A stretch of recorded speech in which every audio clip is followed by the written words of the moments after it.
here we go.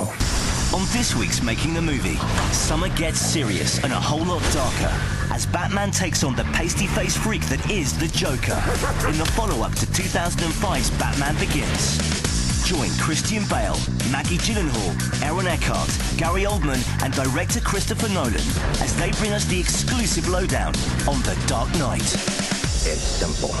Kill the Batman.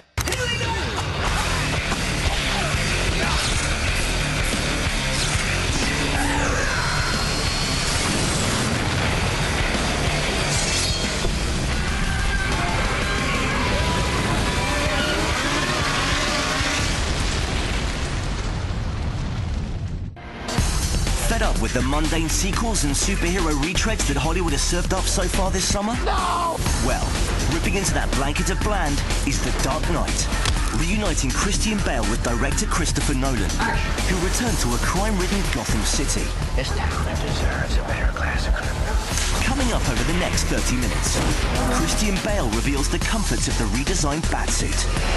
The new Batsuit was so much more comfortable, so much more advanced than the first one. There's like 110 parts to this one. There were 3 to the original. Gary Oldman on the desire to work with his director. If you're going to work, then work for Chris Nolan. And Maggie Gyllenhaal on the pressure of being in this summer's most anticipated movie. Well, hello, beautiful. You look nervous. There's this shocking amount of scrutiny, you know, that comes with being in a movie like this that's scary. But first, after the success of bringing Batman back as a relatable hero in Batman Begins, director Chris Nolan faced the monumental task of creating a sequel to what is regarded as one of the best comic book movies of all time.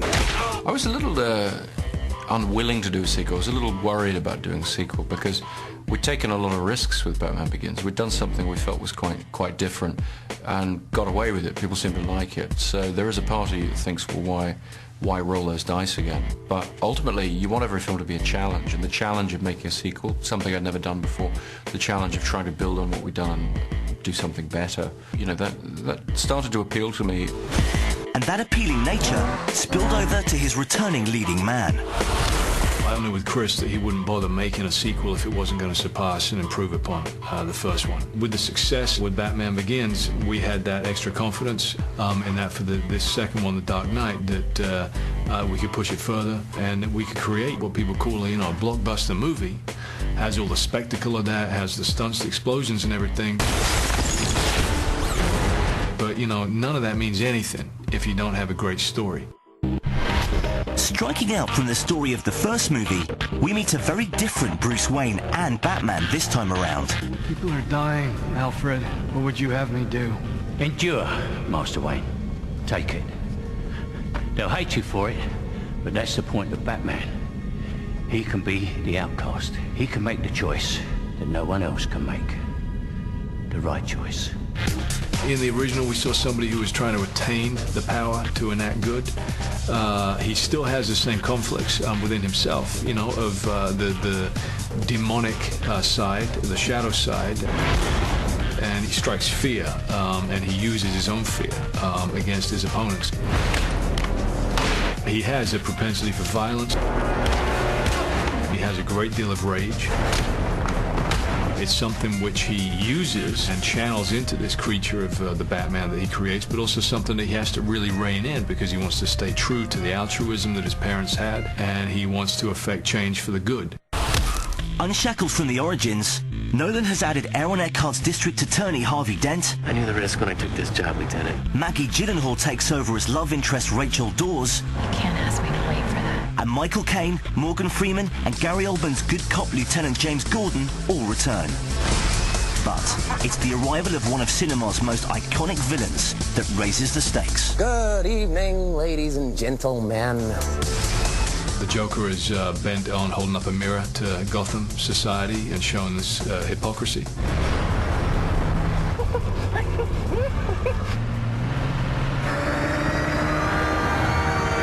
Is uncompromising. You know, he deals in chaos and anarchy and destruction, and that's it. And that's all that he wishes for, even if that means his own self-destruction.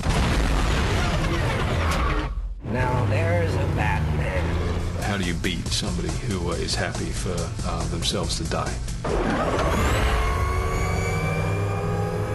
Oh, you want to play? Come on.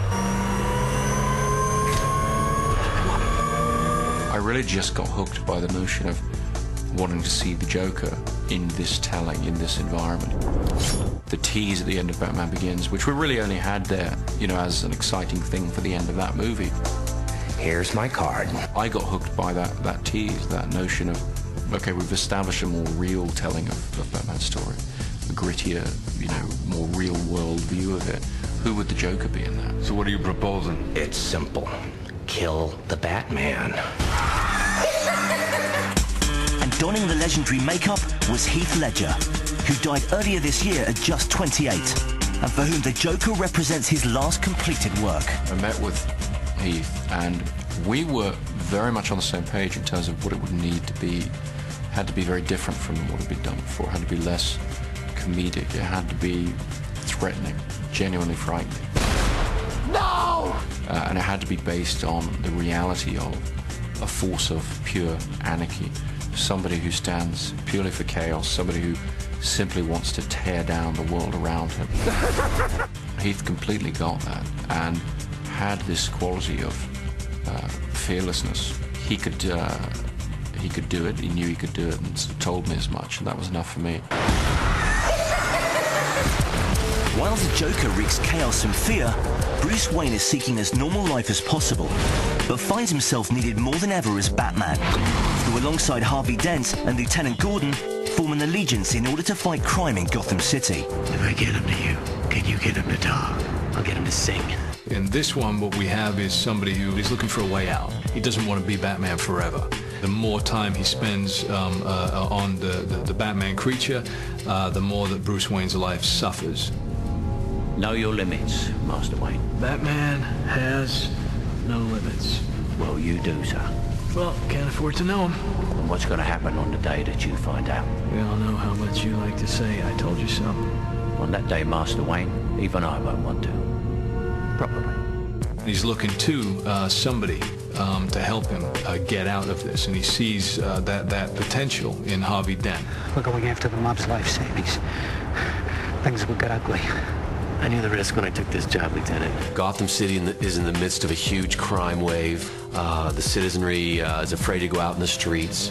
Harvey Dent is basically the man who's going to stand up and fight crime in Gotham City. They're all going to come after you now, and not just the mob. Politicians, journalists, cops, anyone whose wallet's about to get lighter. Are you up to it? They call him the White Knight, you know, Batman being the Dark Knight. So he works with Lieutenant Gordon and law enforcement to, you know, clean up the mob. We've been happy to let the Batman clean up our streets for us until now. Things are worse than ever! Yes, they are. But the night is darkest just before the dawn. But the problem is that Batman has created an environment which is attracting freaks to the city. The ultimate freak being Heath Ledger's Joker. And here we go. Who is a man just bent on destruction and is a formidable foe because there is nothing that you can use to leverage him.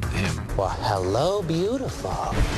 You look nervous. And he pushes Batman's buttons and attempts to show that even Batman, who is uncompromising, will break his own code of ethics, which is his one rule, that he will not kill. I've seen now what would have to become to stop men like him. Oh yeah, we don't know how to police a villain like this. I mean, it's just total mayhem. He'll rob the bank, steal the money, burn the money, because he doesn't want the money. How do you police a villain like that? This town deserves a better class of criminal. And I'm gonna give it to him. Tell your men they work for me now. This is my city. They won't work for a freak. Why don't we cut you up into little pieces and feed you to your pooches? And then we'll see how loyal a hungry dog really is. It's not about money. It's about sending a message.